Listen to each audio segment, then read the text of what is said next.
हिंसा, तोड़फोड़, पथराव के बाद आज शांति बहाली का बिहार में दूसरा दिन है। मेरे साथ इस वक्त जेडीयू से उपेंद्र कुशवाहा मौजूद है बातचीत करने के लिए। लेकिन सर, आज पिछले 2 दिन से कोई हिंसा की खबरें नहीं आई हैं। कल जब तीनों सेना प्रमुख ने ये साफ कर दिया, जो कंफ्यूजन थे छात्रों के बीच वो क्लियर कर दिया, किस तरह की उम्मीद अब की जा रही? नहीं, अच्छा है, शांति है तो शांति तो रहनी ही चाहिए।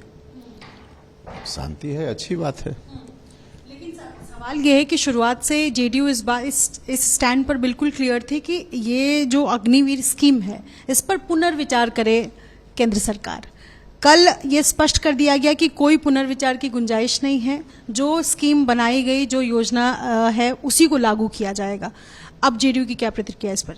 नहीं, हम लोगों ने पुनर्विचार के लिए इसलिए कहा था कि छात्र नौजवान जिस तरह से उस योजना की घोषणा के बाद सड़क पर उतर गए और उनका जो गुस्सा था, आक्रोश था, वह सीधे दिखने लगा। हम लोगों ने यही कहा कि उनके मन में जो गुस्सा पैदा हुआ, इसके पीछे आखिर कारण क्या है, उनके मन की जो आशंकाएं हैं उसके पीछे क्या कारण है, इन चीज़ों को एड्रेस करना चाहिए। पहले उनको समझाना बुझाना चाहिए और उसके आधार पे फिर शांति बनती है, तब भारत सरकार को आगे बढ़ना चाहिए। तो हमने यही कहा था। अब उस परिस्थिति में देखिए आगे क्या होता है। एक और सवाल है, जिस तरह से प्रदेश अध्यक्ष संजय जायसवाल ने बिहार पुलिस और प्रशासन पर सवाल उठाए थे, उसके बाद सिक्योरिटी दी गई, वाई सिक्योरिटी दी गई बीजेपी के तमाम बड़े चेहरे जो बिहार में हैं उनको। लेकिन इन सबके बीच अग्निवीर एक ऐसी योजना है जिसको लेकर के बीजेपी और जेडीयू आमने सामने हो गई है। इस पर जेडीयू का क्या स्टैंड है? देखिए, हम किसी योजना को लेकर आमने सामने नहीं हुए हैं।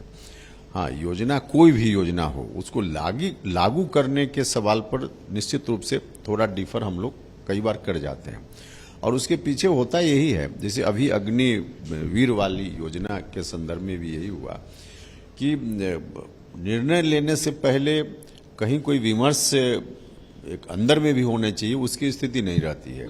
और उसके बाद जब फैसला हो जाता है, जनता की प्रतिक्रिया आने लगती है, संबंधित पक्षों की प्रतिक्रिया आने लगती है, तो उस परिस्थिति में फिर बात जब बिगड़ जाती है तब हम लोगों को मजबूरी में यह बात कहनी पड़ती है। क्योंकि अग्निपथ मामला में या उसके पहले और भी कई निर्णय हुए। हम तो आगे के लिए भी कहेंगे कि इस तरह की कोई बात हो तो एक बार संबंधित पक्षों के साथ बैठ करके विमर्श करना चाहिए और फिर उसकी घोषणा होनी चाहिए।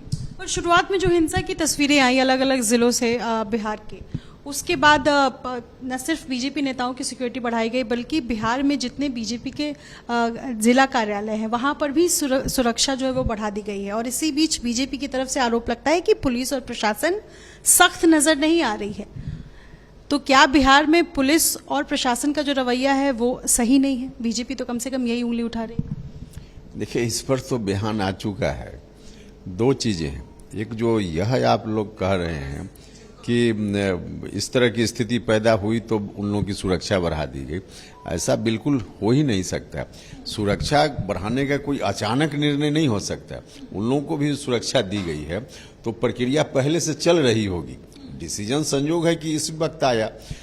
बाकी और जो यह बात कही जा रही है कि कहीं से प्रशासन की ओर से कोई चूक या प्रशासन की ओर से कोई उस तरह की बात, बिल्कुल गलत है आरोप।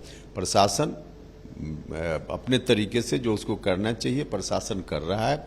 और आप इसके दूसरे पक्ष को देखिए, छात्र नौजवान हैं कहाँ के, हमारे आपके घर के हैं, इसी बिहार देश के हैं और उनके मन में गुस्सा है तो उस गुस्सा को का इजहार ठीक है कि उनको शांतिपूर्वक तरीके से करना चाहिए।